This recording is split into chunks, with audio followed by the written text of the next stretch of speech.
Bueno, para mí Villaguay es la infancia, es la libertad, la calle, el Sarmiento, ADEP, por supuesto Parque, no voy a dejar de decir porque me gustaba mucho ir a esa zona de la ciudad. Pero bueno, son los sentimientos que todavía están en mí con respecto a mis amigos de la escuela Mariano Moreno, la número 82, de la ILI, y todo lo que nos constituyó como niños primero y como adolescentes, ¿no? Hasta donde yo estuve en mi dulce pueblito. Nosotros en realidad, yo nací en Río Gallegos porque mi viejo había empezado su carrera judicial, la carrera de magistrado, allá en el sur. Él se había recibido abogado y empezó haciendo su trabajo allá, donde conoció a mi mamá, a Erika Juliana Weiss, que ella había nacido en San Julián y se conocieron en Puerto Deseado, y bueno, y ahí empezó la historia de mi familia, digamos, ¿no? Mis viejos después ya casados, con mi hermano ya nacido, Alex, Jorge Alejandro Enrique, Patricia, Nora y yo, habíamos nacido los tres en el sur, se vienen a Villaguay, años 74, 75, él a ser juez civil y comercial en la ciudad de Villaguay. Así es un poco nuestro aterrizaje en nuestro dulce pueblito. Y bueno, mi madre venía por el lado de su historia alemana, había nacido en Argentina, pero había vivido su infancia y hasta la preadolescencia en la Alemania de la preguerra, de la guerra y la posguerra. Y después vuelve al sur. Y bueno, en Paraná, en particular en la cuestión del deporte, tuve personas que incidieron mucho. Me acuerdo de Lucio Uranga, el mismo Beltrán, lamentablemente, que hace poco nos dejó. Los jugadores que tenían algunos años más, caso que después terminé jugando, como el Chani Anichini o qué sé yo, jugadores como Tommaso Caíno, toda esa camada que eran los grandes jugadores de rugby que tuvo Estudiantes y Entre Ríos. Y bueno, esas personas que fueron de alguna manera armando esta cultura de los valores que acompañan en particular el rugby. Así que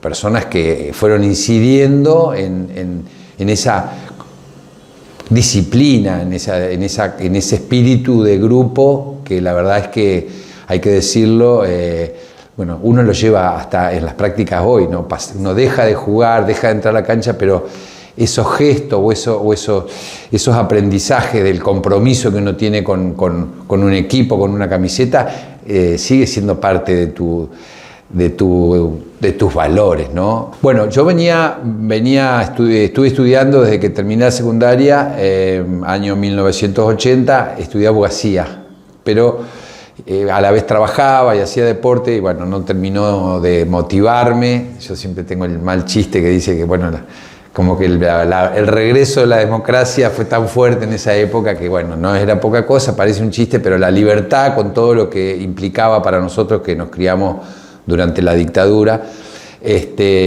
La cuestión es que yo dejo Derecho en el año 89, después de varios años, y empiezo a estudiar Comunicación Social en la ciudad de Paraná. Y en ese contexto fue justamente Chani Anichini, nuestro compañero de rugby, quien después de un viaje nos comenta, habiendo estado él en Brasil, cómo la ecología era el tema que estaba viniendo. Y no era casual porque se había llevado adelante en el año 1992 la cumbre de Río, que se llamó, la cumbre que Naciones Unidas hizo en Río de Janeiro sobre ambiente y desarrollo sustentable. Así que él fue un poco el que nos propuso abordar este tema y así fue que decidimos, un grupo de amigos con nuestras compañeras, proponerle al municipio la instalación de contenedores para separar los residuos. Así comienza la historia de cómo nos involucramos.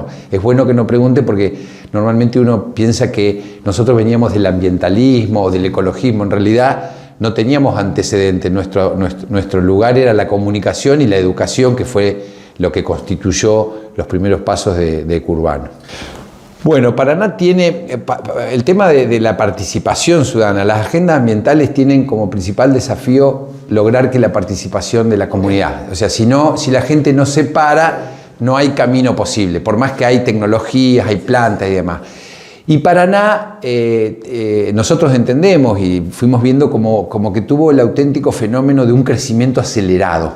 Una ciudad que en los años 90, producto de definiciones macroeconómicas, cierres de frigoríficos, trenes y demás, generó un impacto migratorio en la capital de la provincia. Eso hizo que la ciudad tiene como una expansión en la urbanidad, y también eso implica la dificultad que hace de poder tener esquemas de gestión de residuos que sean realmente eficientes.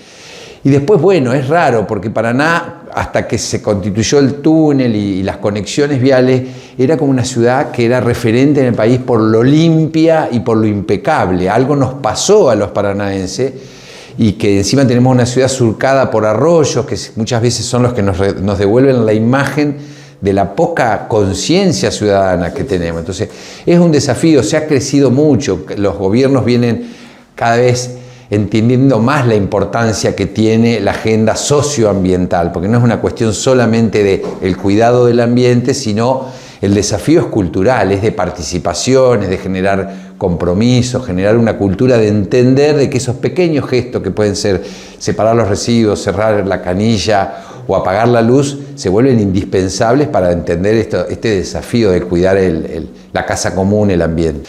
Bueno, en nuestro caso, los entrerrianos yo siempre digo que tenemos como una responsabilidad mayor. Vos fíjate que hay lugares, por decirte, Mendoza o lugares en el mundo que tienen siempre un estrés hídrico, un piso de tema con el agua. Nosotros al revés, los entrerrianos somos una tierra de agua, o sea, el agua nos constituye en términos identitarios. Los grandes ríos de llanura como el Paraná y el Uruguay hacen que seamos entre ríos, entrerrianos. Entonces, decimos que para nosotros los ríos y los humedales son como el componente ambiental típico que nos identifica. Y hoy, en el contexto de la crisis climática, los humedales son ecosistemas que son fundamentales por los servicios que brindan. Los humedales te descontaminan el agua, te la purifican, absorben gases de efecto invernadero, tienen una diversidad biológica tanto de la fauna como de la flora.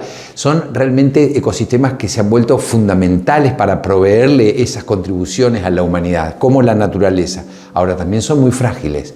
El fuego le hace mal, la contaminación le hace mal, la inundación. O sea, pensando, por ejemplo, Entre Ríos tiene una ley, creo que es importante decirlo y recuperar, que todos los entrerrianos conseguimos cuando se quiso hacer la represa del Paraná Medio allá por año 1996, y ahí descubrimos cómo las grandes obras impactan en los humedales. Si vos cortás, provocás que de un lado se puedan inundar, por ejemplo, como era el proyecto, 800.000 hectáreas de islas. Y las islas tienen un valor que no sabemos ni siquiera lo que tienen, porque hay plantas que podrían ser medicinales, para comer, alimentan todo lo que es la vida. Entonces, pensar Entre Ríos, pensar en una provincia donde los humedales y el agua son el principal componente. Por eso nosotros decimos Entre Ríos, tierra de agua. Porque pensá que tenemos 10 cuencas y más de 7.700 cursos de aguas superficiales. Y abajo, uno de los acuíferos más importantes del mundo, que es el acuífero Guaraní.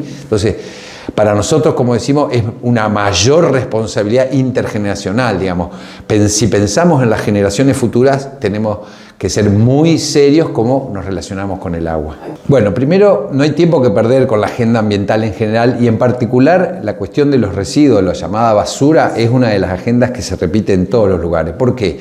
Porque vivimos en una sociedad de consumo, estamos mediados por un aparato que durante 24 horas, los 7 días de la semana, nos están proponiendo comprarnos cosas. Muchas de ellas no necesariamente las necesitamos. Entonces, el gran desafío es cómo, a través de la educación formal, que sería el Consejo, los Ministerios de Educación en cada provincia, pero también de las ONG y de todo lo que pueda ser no formal, lo importante es generar una cultura del consumo responsable, de que los chicos empiecen a entender el tiempo que les toca vivir. Frente a eso, por supuesto, las políticas de Estado son fundamentales en cada municipio.